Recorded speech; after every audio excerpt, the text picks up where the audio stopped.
Fala, noturnos! Tudo bem com vocês? Eu sou o Bruno, esse é o canal do Leitor Noturno e no vídeo de hoje nós vamos falar sobre as minhas leituras do mês de maio. Então, se liga aí.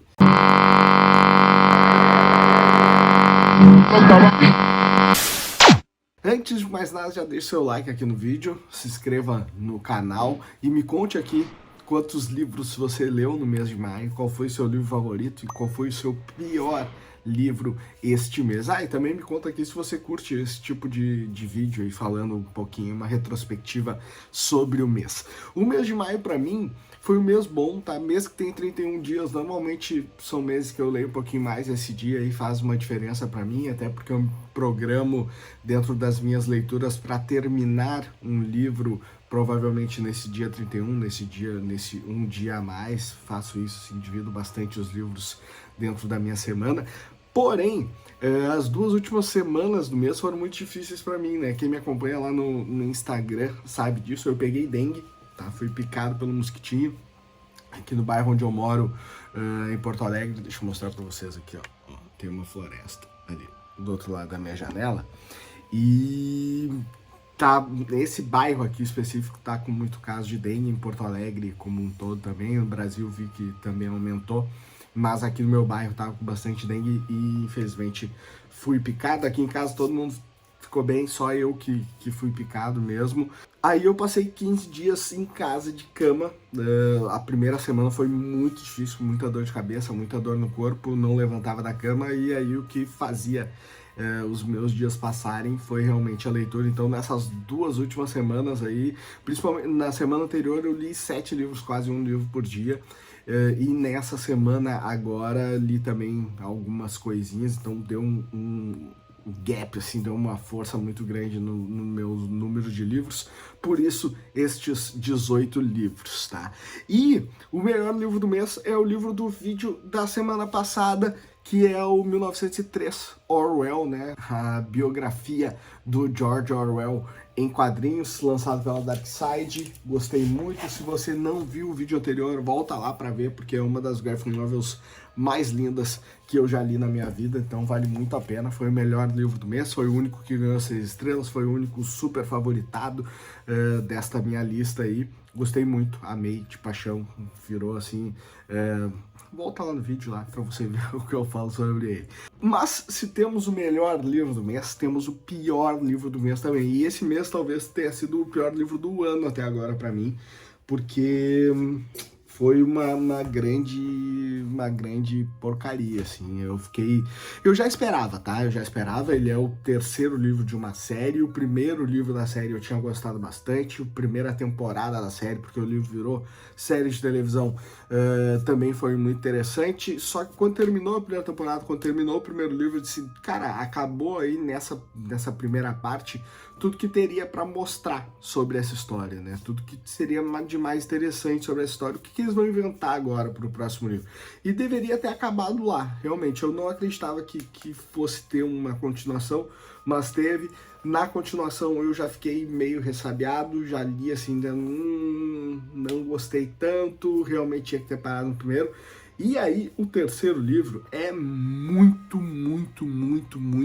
fraco, tá? Estou falando de Morra Para Mim, que é o terceiro livro, o livro final da série Killing Eve, né? No streaming, a série da televisão é Killing Eve, e a série de livros começa com o codinome Villeneuve, né?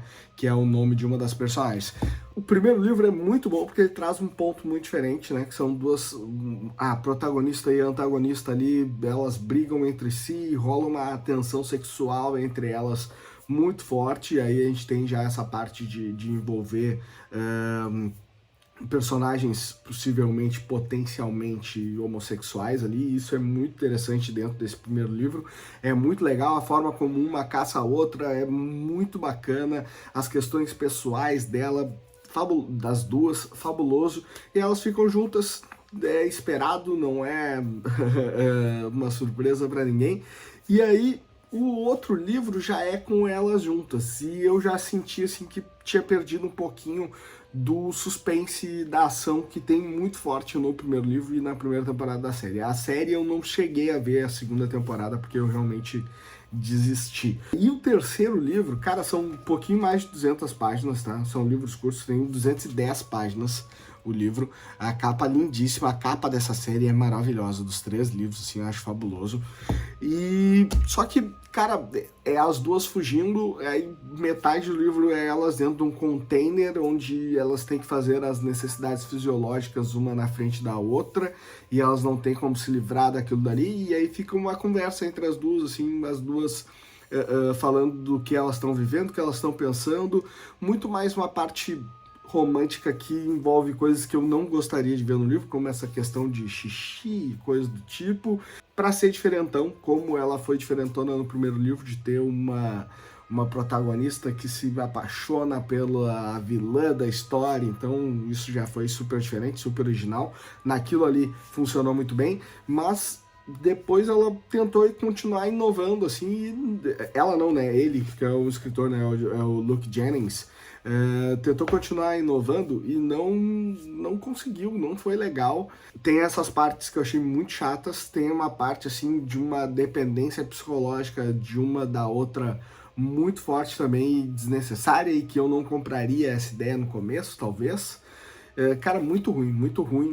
A ação do livro, que no primeiro livro é muito forte, é muito intensa, é muito boa, fez o livro ter uma fama muito bacana, simplesmente é quase que secundária, assim, nesse primeiro livro, sabe? É totalmente secundária, é quase que um detalhe só na história.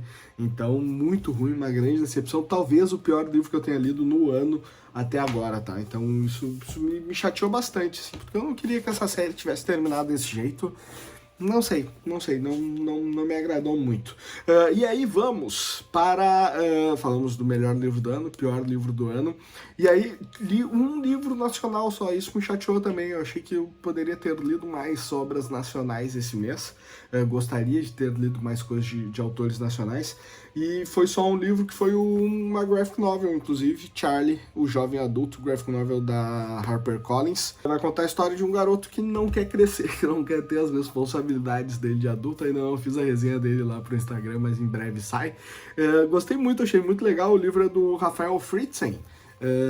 As ilustrações são bem simples, assim mesmo, bem estilo tirinhas de jornal. E uma história muito interessante, assim, de um garoto que ele não quer crescer, assim, e muita gente passa por esse momento na vida, todo mundo passa por esse momento na vida. É muito mais fácil ser criança, muito mais legal ser criança, né? E aí tem esse ponto aí dele tendo que se virar como adulto, tendo as responsabilidades. Eu achei muito bacana mesmo, gostei bastante da historinha, apesar dela ser simplona, apesar dela ser no estilo de tirinhas, né? Não ser tão rebuscada como 1903, por exemplo, mas acho que funcionou muito bem e foi muito legal.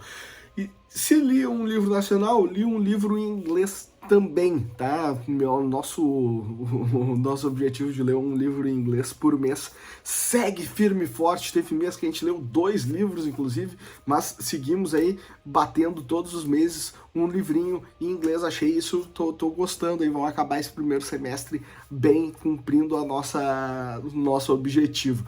E o livro do mês foi o De Hacienda, que é um livro escrito por uma latina radicada nos Estados Unidos, uma mexicana-americana, que é a Isabel Cañas, que é uma mexicana, mora nos Estados Unidos, já morou no mundo inteiro, conhece muito da cultura dos outros lugares, e o livro estava muito bem falado lá nos Estados Unidos. Foi lançado agora, tinha sido lançado no final do mês de abril, foi uma das minhas primeiras leituras de maio, comprei ele no Kindle americano, e ele estava sendo muito bem falado. Ele era vendido como um gótico de terror, assim, um livro que prometia, pelo que falavam dele, ser muito perto do gótico mexicano, assim, da história, da maneira como se ambientava a história da Silvia Moreno Garcia. Falavam que ia ter um terror, que era uma casa muito assombrada, e que o terror era algo muito diferente, a maneira de ser ambientado. Ele se passa nos anos 1800, e aí eu já fiquei assim, nossa, vai ser maravilhoso o livro. Eu tinha gostado muito de gótico mexicano, e aí comprei, e não foi aquilo que eu esperava, tá? O livro não é ruim, mas não é o que eu esperava. Ele é muito mais perto de uma novela mexicana, bem ao estilo novela mexicana mesmo, com os personagens se amando e se digladiando e brigando entre si. Tem realmente a casa, tem realmente a fazenda. Essa fazenda é uma fazenda que tem algo de sobrenatural nela, talvez, que coisas não tão boas acontecem nela, mas ela é muito secundária na história, né? Ele é muito parecido realmente com o gótico mexicano dentro da questão de estrutura de desenvolvimento dele, porque ele coloca muito da cultura mexicana no meio disso, ele coloca muito da cultura familiar, de como as pessoas lidam umas com as outras, como lidavam naquela época, como as coisas aconteciam nos anos 1800 no México. Então isso eu achei realmente a parte cultural dele, a parte histórica dele é muito forte, é o que valoriza bastante o livro e é o que lembra o gótico mexicano da Silvia Moreno Garcia. Mas eu esperava, talvez eu não tenha gostado tanto dele, porque eu esperava muito mais dele.